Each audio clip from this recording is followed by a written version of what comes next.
İlmeklerin Deryası YouTube kanalıma hoş geldiniz. Evet, bugünkü projemiz bu şık kullanışlı çanta.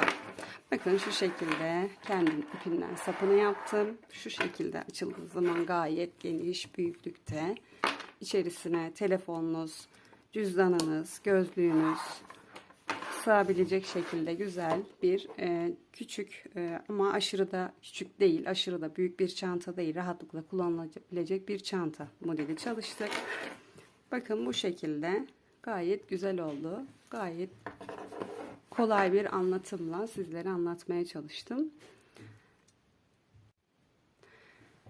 Evet, dilerseniz neler kullandığıma bir bakalım. Şöyle 3 bilim polyester makrame kullandım. Bir yumak sapıyla birlikte bir yumak yeterli. 200 gram ipliğim. Bu şekilde bir yumaktan çantamız rahatlıkla çıktı. Bu boyutlarda. 3,5 milim tığ kullandım. Ve bir tane makasa ihtiyacımız var. Dikmek için iğneye ihtiyacımız var. Bir de ben şu şekilde kilitli aparat kullandım. Bakın bu şekilde. Bir de şu kısımda küçük iki tane halka, bir de şu şekilde askı için kilit kullandım. Malzemelerimiz bu kadar. Bu şekilde kolay tek parça halinde örülecek. Çantamıza başlamadan önce sizden ufak bir ricam olacak. Kanalıma abone olup bildirimleri açarsanız bir sonraki projelerimden haberdar olmuş olursunuz. Bana da destek olmuş olursunuz. Yorum kısmından da takıldığınız bir nokta olursa yazarsanız elimden geldiği kadar yardımcı olmaya çalışırım. Dilerseniz başlayalım.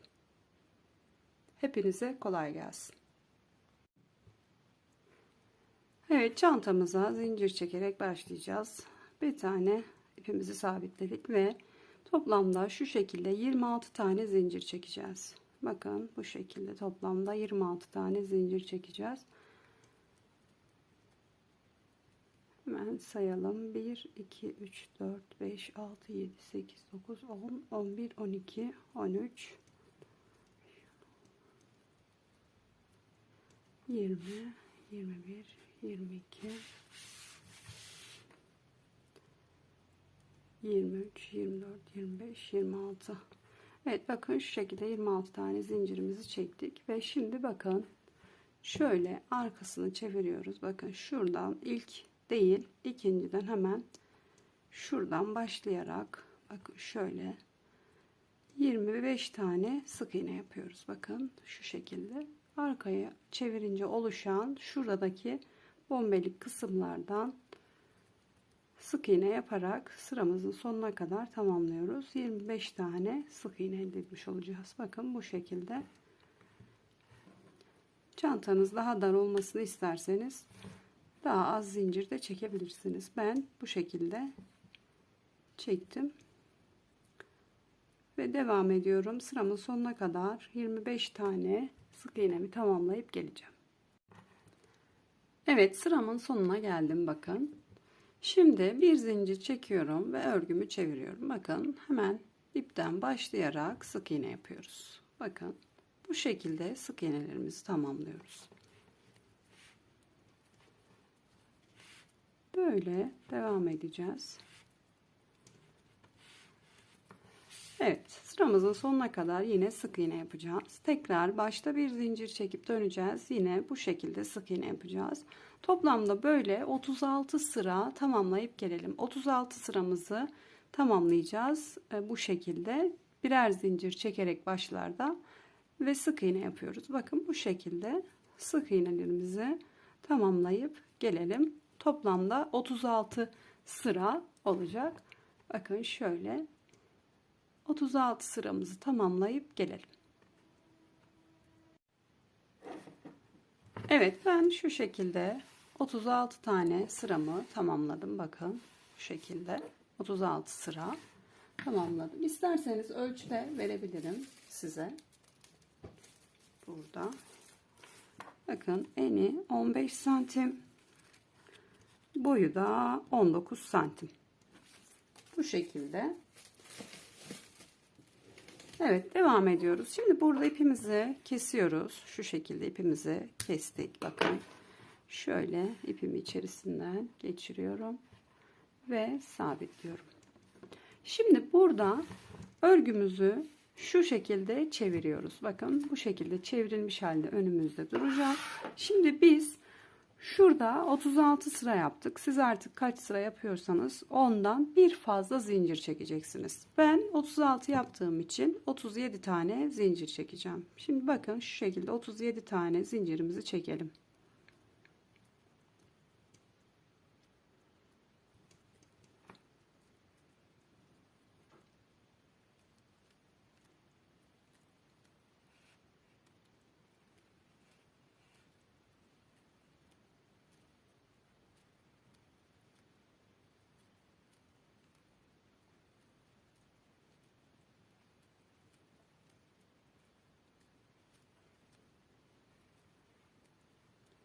Evet, 37 zincirimi çektim. Bakın şu şekilde buradan bir tane fazla olacak şekilde zincirimizi çektim. Ve şimdi hemen bakın örgümüzü alıyoruz elimize ve ilk sık iğnemizden başlayarak sık iğnelerimizi yapmaya başlıyoruz. Bakın şöyle aldım. Devam ediyorum. Şu ipimizi de arkada saklayalım. Bakın şu şekilde yine örgümüzü sık iğnelerimizi tamamlıyoruz. Bu şekilde sıramızın sonuna kadar örgülerimizi, sık iğnelerimizi tamamlayalım. Bakın şöyle devam ediyorum. Şu ipin fazlasını keseceğim. Evet. Daha sonra o kısmı çakmak yardımıyla yakacağız biraz. Sökülmemesi için. Devam ediyorum. Bakın sıramın sonuna kadar sık iğne yapıyorum.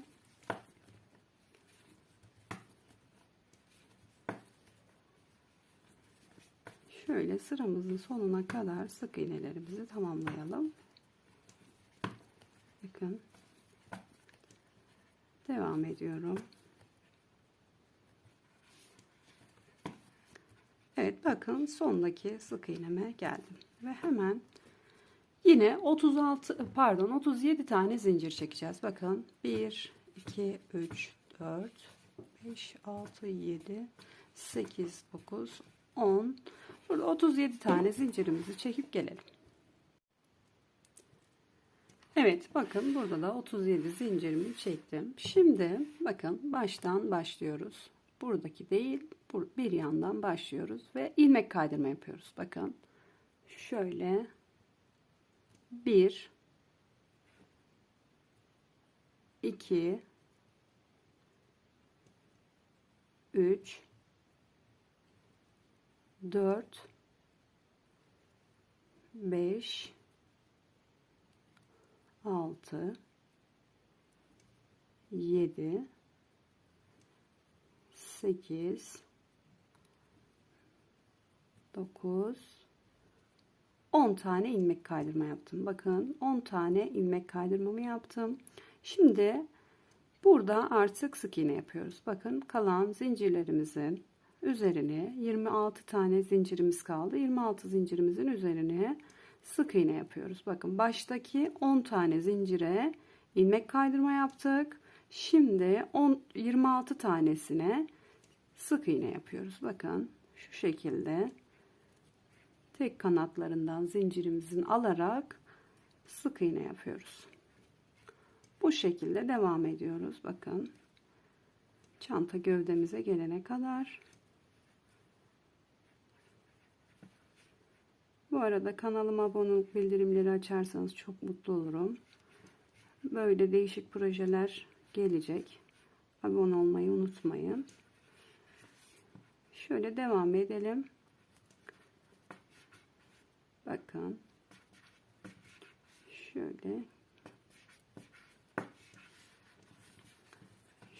zincirimizin sonuna kadar geliyoruz sık iğne yaparak. Şöyle devam ediyoruz.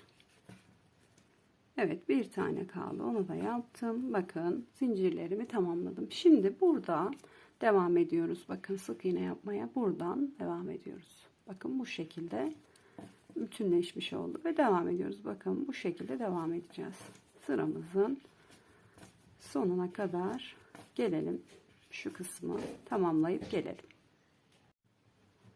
Evet, bakın bu kısmı da hemen sık iğne yaparak yine zincire geldim. Zincir kısmından hemen başlıyoruz. Bakın burada yine 26 tane şöyle bakın sık iğnemizi yapıyoruz. Bakın. Evet, sonda 10 zincirim kalana kadar sık iğnelerimi tamamladım. Bakın şöyle ilmek kaydırmalarıma başladım. 10 tane ilmek kaydırma yapıyoruz. Sıramızın sonuna kadar bu şekilde bakın ilmek kaydırmalarımızı tamamlayalım. Evet, sona geldim. Bakın ilmek kaydırmaları yaparak. Bakın şimdi burada bir zincirimizi çekiyoruz. Şöyle örgümüzü çevirdik. Bak örgümüzü çevirince şöyle buğday başağı gibi olan kısımdan tek kanat alarak ilmek kaydırma yapacağız. Bakın şu bize bakan değil, arkadakinin alıp ilmek kaydırma yapıyoruz. Bir zincirimi çektim. Evet, bir zincirimi çektim. Bakın çevirdim. Hemen tek kanadından alıyoruz. Bakın tek kanadından bize bakan değil, arkadakinden alıyoruz ve ilmek kaydırma yapıyoruz. Yine aynı şekilde alıyoruz, ilmek kaydırma yapıyoruz. Bu şekilde 10 tane ilmek kaydırma yapıyoruz. Bakın 1 2 3, bakın tek kanatlarından 4 5 6 7 8 9 ve 10. Bakın 10 tane ilmek kaydırmamızı yaptık. Bakın şu şekilde bir görüntü oluştu. Şimdi devam ediyoruz. Bakın sık iğnelerimize bu sefer iki kanadından alarak devam ediyoruz. Bakın bu şekilde normal sık iğnelerimize devam ediyoruz. Bu şekilde bakın şu sonda kalan şuradaki 10 tane ilmek kaydırma yaptığımız kısma kadar gelelim. Bütün sıramızı sık iğne ile tamamlıyoruz. Bakın bu şekilde normal sık iğnelerimizi yapıp gelelim. Sonda 10 tane ilmeğimiz kalana kadar. Bakın bu şekilde devam ediyoruz. Evet, sıramızı tamamlayıp gelelim. Evet, sonda 10 tane ilmek kaydırmamız kalana kadar sık iğnelerimizi tamamladık geldik. Bakın şimdi devam ediyorum. Bakın yine aynı şekilde tek kanadından alarak devam ediyoruz. Şu şekilde. Tekrar gösteriyorum. Bakın şuradan alarak devam ediyoruz ve ilmek kaydırma yapıyoruz. Bu şekilde 10 tane ilmek kaydırma yapıyoruz. Yine tek kanatlarından alıyoruz. Bakın oluşan buğday başağı desenin gibi şekilden bir kanadından alıyoruz. Bakın bu şekilde. Evet. Burada çok fazla da sıkmayalım arkadaşlar ilmeklerimizi. Şöyle tek kanatlarından alarak bakın sonda kalan ilmeğimi de aldım. Bakın şimdi bir zincirimizi çekiyoruz ve devam ediyoruz. Yine aynı şekilde bize bakandan değil karşıdaki ilmeklerden tek kanatlarından alarak devam ediyoruz. 10 tane ilmek kaydırma yapıyoruz. Bu şekilde tek kanatlarından alarak bakın böyle 10 tane ilmek kaydırmamızı yapıyoruz. Şöyle. Evet. Bakalım kaç oldu? 1 2 3 4 5 6 7 8 9 ve bu da sonuncu ilmek kaydırmamız. Bakın bu şekilde. Şimdi devam ediyoruz sık iğnelerimizi yapmaya. Bu şekilde sık iğnelerimizi devam ediyoruz. Bakın toplamda bu şekilde 9 sıra örüp gelelim. Bakın birlikte zaten 1 2 3. sırayı örüyoruz. 6 sıra daha örüp gelelim. Bu şekilde toplamda 9 sıra örelim arkadaşlar. Bu şekilde 9 sıramızı tamamlayıp gelelim. Buralarda ilmek kaydırma, buralarda sık iğne yaparak sıramızı tamamlayalım. 9 kez bu şekilde 9 sıra olacak şekilde örüp gelelim. Sıralarımızı tamamlayalım arkadaşlar. Böyle bakın Burada sık iğnelerimiz, burada da tek kanatlardan alarak ilmek kaydırmalarımızı yapacağız. 9 sıra yapıp gelelim.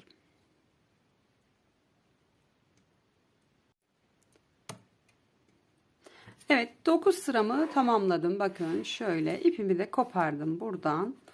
Ve bu şekilde bakın 9 sırayı tamamladık. Bu şekilde örgümüzün arka tarafını alıyoruz.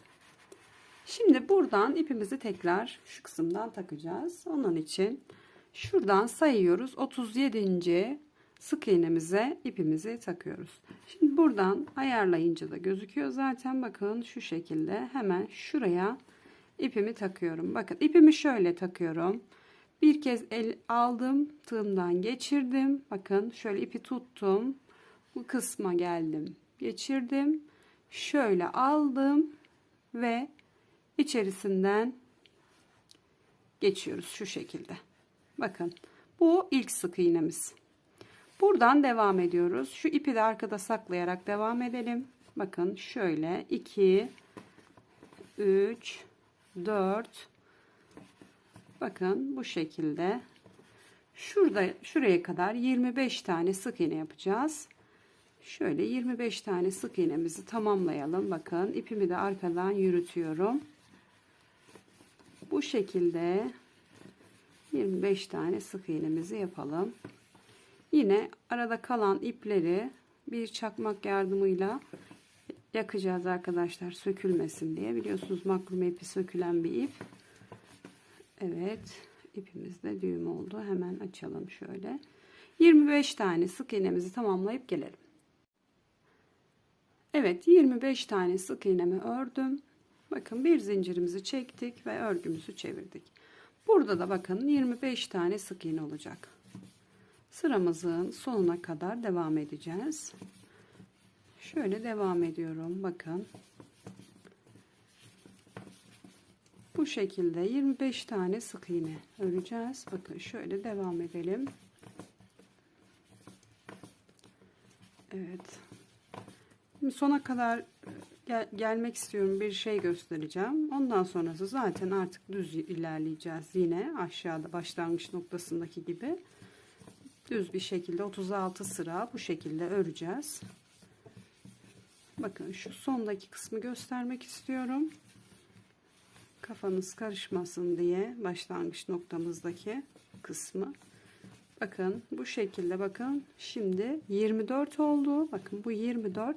Şu kısmına biraz alması zor oluyor ama bakın şu başlangıç noktamıza da bir tane sık iğne yapıyoruz. Bakın şuraya. Buraya da yapıp 25.'yi tamamlamış oluyoruz. Sayabilirsiniz. Sayarak sağlamasını daha iyi yapmış olursunuz. Ve devam ediyorum. Bakın bu şekilde bir zincirimi çektim, döndüm ve yine sık iğnelerimi yapmaya başladım.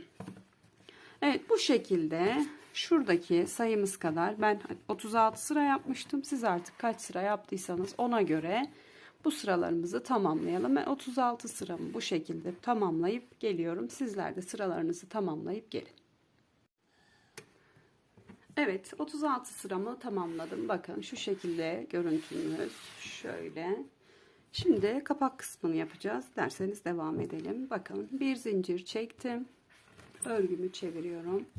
Şimdi bakın tek kanadından alıyorum ve bir tane ilmek kaydırma yapıyorum. Şimdi başına aldım ve ikisinden birlikte alıp hepsini bir çekiyorum. Bakın tekrar ilmek kaydırma yapıyorum tek kanadından alarak bir sonraki ilmeğime tekrar hepsinden alarak ilmek kaydırmamı yapıyorum. Şimdi tekrar ilmek kaydırma yapıyorum. Bakın şu şekilde. Şimdi hepsini bir alıyorum. Bakın ilmek kaydırmalarımızı tek kanatlarından yapıyoruz. Şu şekilde.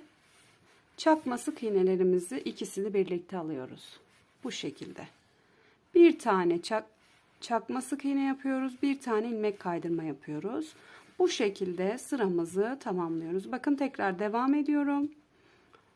Tek kanadından aldım. İlmek kaydırmamı yaptım. Başına aldım. Hepsini birlikte aldım. Tekrar bir kanadından aldım. İlmek kaydırmamı yaptım. Hepsini birlikte aldım. Bakın Bu şekilde sıramızın sonuna kadar tamamlayalım. Evet, en sondaki ilmeğime de ilmek kaydırmamı yaptım. Bir zincirimi çekiyorum ve örgümü çeviriyorum.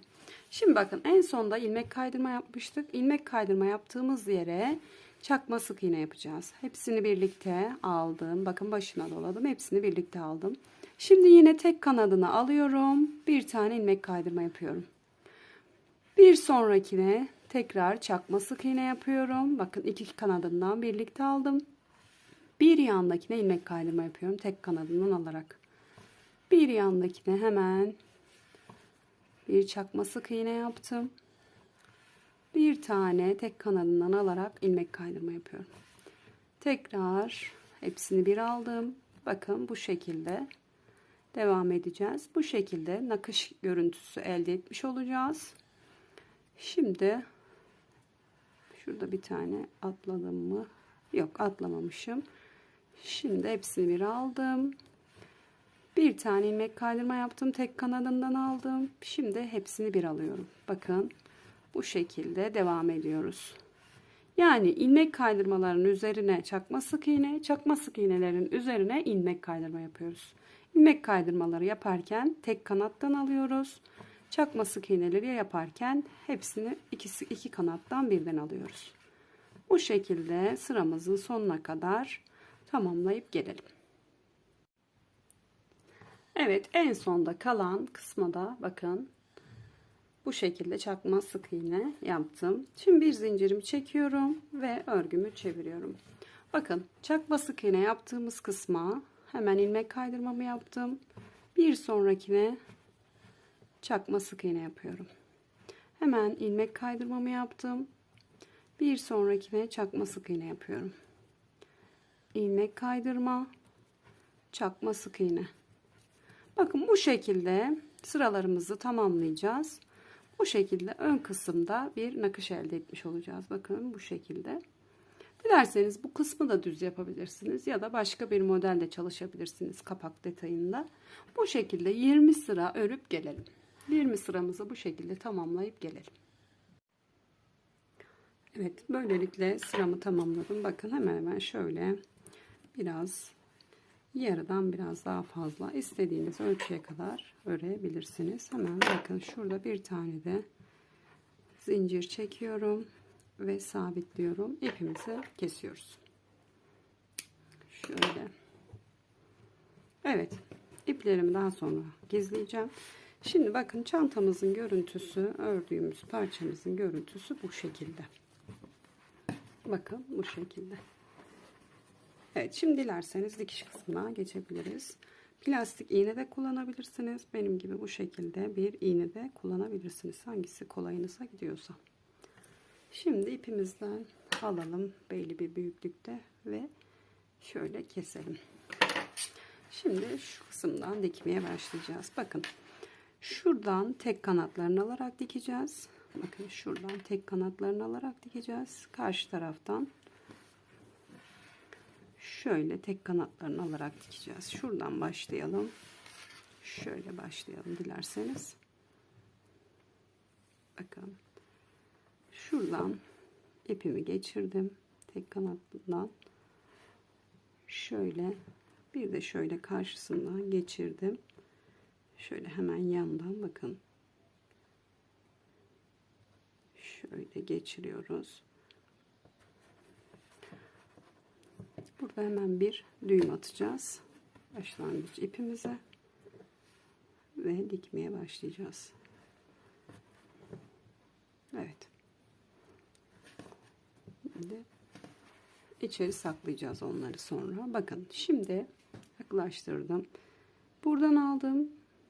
Bakın, buradan aldım. Buradan tek kanadından alıyorum.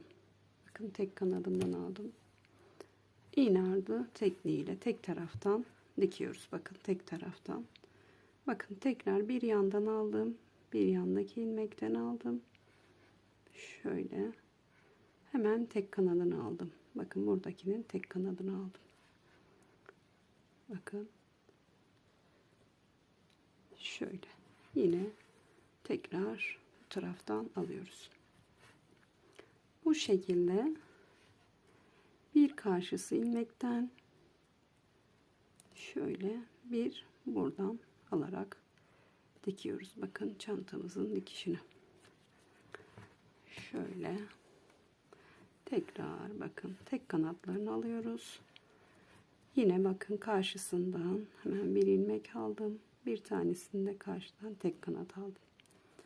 Bu şekilde iğne ardı tekniğiyle çantamızı dikeceğiz. Bakın şöyle şöyle. Yine devam edelim. Bir sonraki kısımdan hemen şu şekilde dikiyoruz. Evet. Yani bu şekilde şöyle çantamızın şu kısmına kadar ayarlayıp dikelim arkadaşlar. Bakın şöyle yaparak yerleştirerek dikiyoruz. Şu kısmımızı dikip gelelim bu şekilde. İğne ardı tekniğiyle dikeceğiz. Tekrar göstereyim. Bakın buradan almıştık. Şimdi bir yandan alıyoruz. Şunu aldım. Hemen şu kısma geldim. Bakın şöyle hemen bir iğne ardı tekniğiyle böyle dikiyoruz. Hep bu taraflardan alarak bu şekilde şu kısma kadar dikip gelelim. Evet bakın bu kısmı bu şekilde dikişimiz tamamlandı. Burası iç kısmı olacak arkadaşlar. Çantamızı çevireceğiz ve burası bizim dış kısmımız olacak. Şimdi ipimi koparmadan şuradan yürüterek karşı tarafı dikeceğim. Bakın koparmıyorum. Aralardan geçirerek şu şekilde ipimi yürüteceğim buradan. Siz dilerseniz ipiniz denk gelmediyse koparıp yeniden de yapabilirsiniz. Ama ben bu şekilde buradan ipimi yürüteceğim. Bu şekilde. Şöyle diğer ipleri de zaten saklayacağız.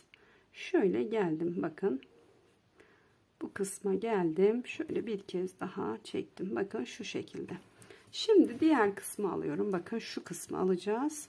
Ve yine bu şekilde buradan başlayarak şöyle uç noktadan başlayarak şurayı da iğne ardı tekniğiyle yine tek kanatlarından alarak dikeceğiz. Bakın buradan şu şekilde devam ediyorum.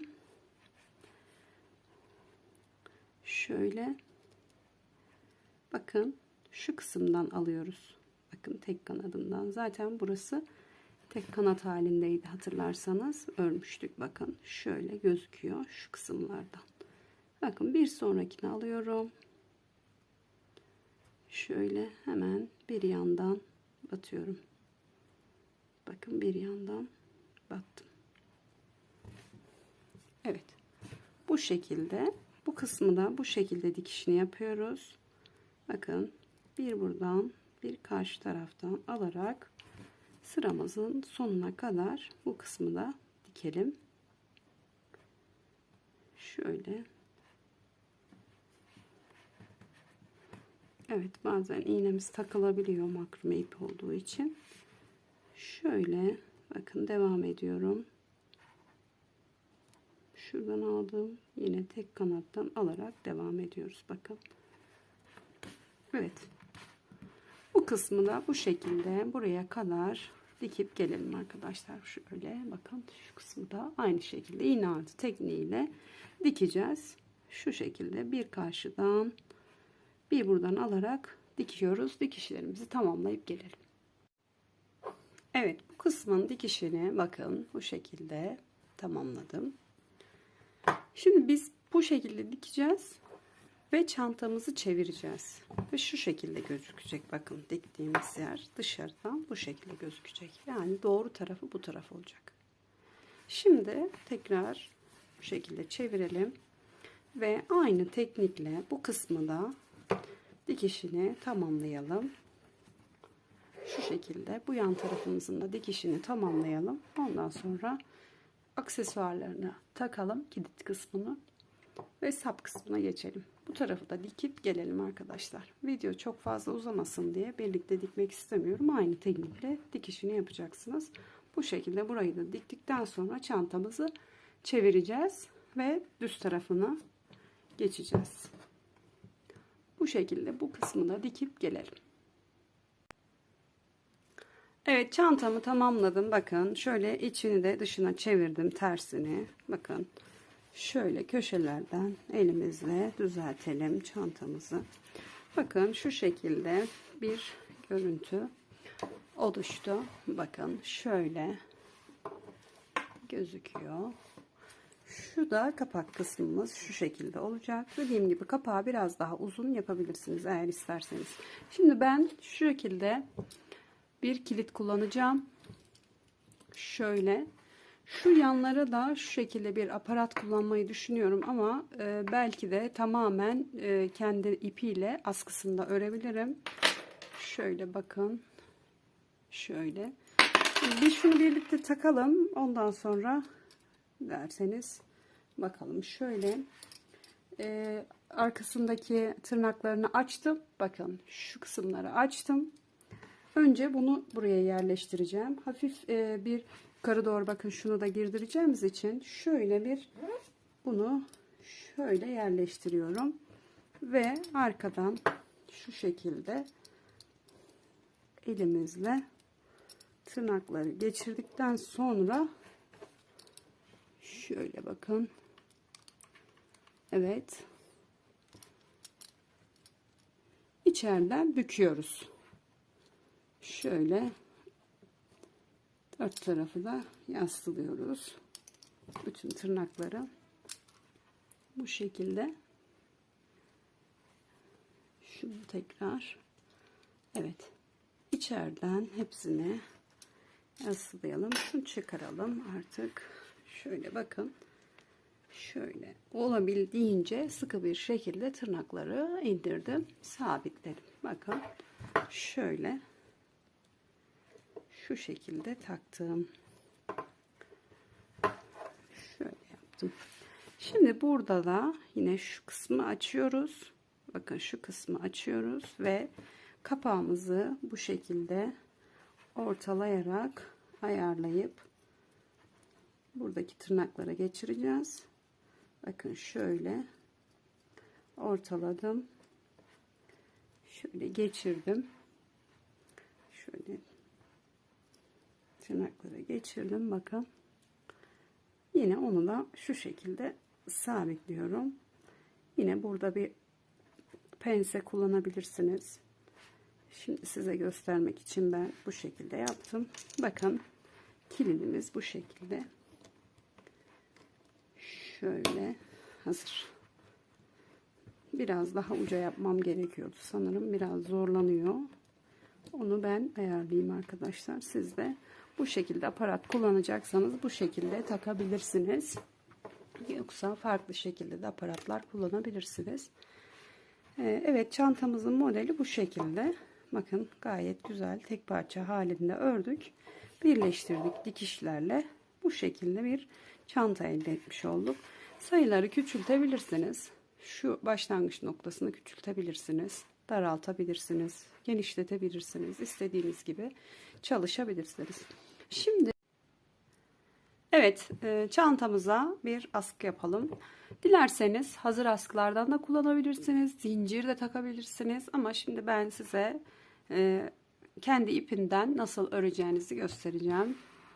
Bakın şöyle bir tane, biraz ipimizi şöyle uzun bırakalım ki halkamıza geçirmek için lazım olabilir. Şöyle birazcık biraz ip bıraktım. Bir sabitleme zinciri çektim. Bakın iki tane zincir çektim. Ve hemen zincirimin içerisinden bir tane sık iğne yaptım. Bakın şöyle örgünüzü çevirdiğiniz anda bir kez sık iğne yaptık, çevirdik. Bakın şurada iki tane oluşan ilmeğin içerisinden giriyoruz. Bakın şöyle ikisinin içerisinden giriyoruz. Şöyle. Bakın şöyle çektim. Hemen bir sık iğne yaptım. Tekrar bakın çeviriyoruz elimizle. Oluşan şuradaki iki tane, bakın şurada oluşan iki tane ilmeğin içerisine ipimi geçiriyorum. Bakın şöyle ve aldım. Bakın çevirdim. Tekrar bakın oluşan ilmeğin içerisine aldım ve çektim. Çeviriyoruz. Bakın şöyle çevirdik. Oluşan ilmeğin içerisine şuraya bir tane sık iğnemizi yapıyoruz. Bakın çeviriyoruz yine. Bu şekilde bakın yine çevirdim. Bakın şu şekilde çevirdim. Bir tane daha şöyle. Bakın tekrar gösteriyorum. Çeviriyoruz. 2 tane ilmeğimiz var. Bakın şurada oluşan 2 ilmeğimizi hemen tığımızı geçiriyoruz ve hemen bir tane sık iğne yapıyoruz. Çeviriyoruz. Hemen şu şekilde bakın çevirdik. Yine şuraya şu şekilde bakın sık iğne yapıyoruz. Hep örgümüzü bu şekilde çevirerek yapacağız. Böyle çevirdiğimizde oluşan şuradaki 2 tane ilmeğin içerisinden bir tane sık iğne yapıyoruz. Bakın bu şekilde dilediğiniz uzunluğa kadar örebilirsiniz. Bu şekilde askımızı bu şekilde öreceğiz. Dilediğiniz uzunluğa kadar örebilirsiniz. İsterseniz direkt dikebilirsiniz. Şu şekilde çantanıza, isterseniz şu şekilde halkalarla dikebilirsiniz. Çantanıza bu şekilde de yapabilirsiniz. Farklı da yapabilirsiniz. Şöyle kilit detayıyla da dikip ekleyebilirsiniz. Tamamen size kalmış. Dediğim gibi bu şekilde askı çalışması yapabilirsiniz. Düz de yapabilirsiniz. Hazır askılardan da kullanabilirsiniz. Şimdi ben çeviriyorum. Hemen şuradan aldım. Bir tane sık iğne yaptım. Bakın çevirdim. Hemen ikisini aldım. Ve sık iğnemi yaptım. Bu şekilde bakın gayet güzel bir görüntü oluşuyor. Bu şekilde yapabilirsiniz askınızı. Böyle daha kalın da çalışabilirsiniz. Tamamen sık iğne de çalışabilirsiniz. 5 zincir çekip sık iğne yapabilirsiniz bu şekilde. Ama ben bu şekilde bir askı çalışmak istedim. Daha şık durduğu için. Bu şekilde askımızı istediğimiz uzunluğa kadar tamamlayıp gelelim. Ondan sonra da çantamıza sabitleyelim aksesuarlarımızla ve çantamızın son halini birlikte görelim. Evet, bakın çanta sapımızı istediğimiz uzunluğa kadar çalıştım. Ve hemen şurada bir sabitleme zinciri çekiyorum. Burada da biraz uzun bir ip bırakalım şöyle. Ve ipimizi şöyle çıkaralım. Şimdi isterseniz şöyle halkalara da yapıp direkt çantaya da geçirebilirsiniz. Bakın bunlar şöyle açılan halkalardan. Bunu da takıp direkt çantaya da geçirebilirsiniz. Ben şimdi bunu kullanmak istedim. Şöyle uyumlu olsun kilidiyle diye aynı rengi kullanacağım. Bakın şöyle geçirdim. Belli bir yerden şöyle katlayacağım. Şu şekilde şu kısma dikeceğim. Bir tarafı birlikte dikelim. Diğer tarafı da dikip geleceğim. Şöyle yine ipimi iğneme geçiriyorum. Dediğim gibi hazır askılardan da kullanabilirsiniz. Şöyle buradan dikiyoruz bakın.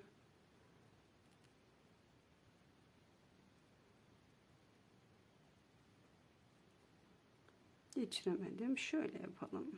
Evet. Birkaç yerden şöyle geçirerek dikeceğiz. Evet.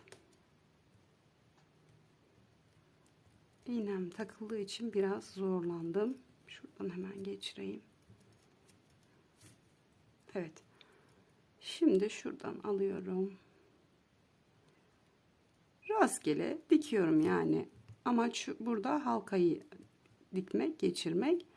Yani siz de gelişigüzel dikebilirsiniz. Bir özelliği, bir ayrıntısı yok burada. Sağlamca halkamızı buraya dikiyoruz.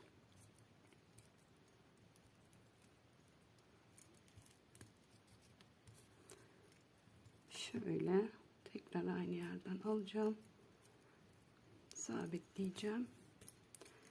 Bakın böyle tutturmuş olduk.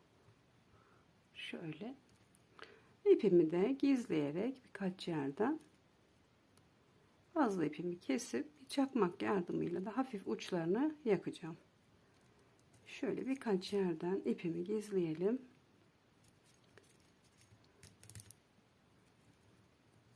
Evet. İçerisinden de yürüteceğim. Evet. Şöyle fazlalığı da alalım. Bakın Bakın şu şekilde sağlamlaştırdık yani burayı bu şekilde. Şimdi diğer tarafı ben dikeceğim. Şimdi buraya bir tane de halka dikeceğim. Onu göstereceğim şimdi. İpimizden alalım. Halkamızı da dikelim. Diğer taraflarını ben dikip geleceğim. Bakın halka dikmeseniz de olur. Herhangi bir yerden şöyle ipinden de örseniz olur. Eğer elinizde yoksa direkt geçirebilirsiniz buradan. Bakın şöyle açıyorum. Şöyle şuradan geçirebilirsiniz tığ yardımıyla. Şimdi bunu tığ yardımıyla geçirebiliriz ancak. Şöyle iki kanadından alıp şuradan bir ilmekten geçirebilirsiniz. Bakın böyle de geçiyor. Şöyle göstereceğim size. Evet bakın geçirdim. Böyle de olur. Bu şekilde de kullanabilirsiniz. Ama ben buraya daha şık dursun diye bir tane şu küçük halkadan dikmek istiyorum. Burada ben açılandan kullandım ama siz açılmayandan varsa elinizde ondan kullanabilirsiniz. Ya da dediğim gibi hiç kullanmaya da bilirsiniz. Ben şu şekilde bunu buraya sabitleyeceğim. Şimdi şöyle yapıyorum. Aldık. Halka içerisinden geçirdim ipimi. Burada da biraz zorlayabilir bizi. Bakın şöyle bir tane düğüm atacağım. Şöyle. Evet. Şimdi şöyle tutalım herhangi bir noktadan ve birkaç yerden şu şekilde sabitleyelim. Bakın arkadaşlar şöyle